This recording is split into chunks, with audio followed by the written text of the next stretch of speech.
មានពេលបងមិនទំនេរជូនអូនដើរលេងណាមុំកាលពីដំបូងអូនចាស់អែមអូនចាស់ថ្ន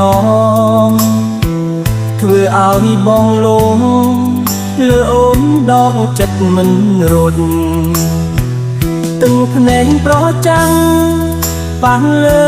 ស្រីក្មេងអូនប៉ិនសំដែងបោកប្រាំង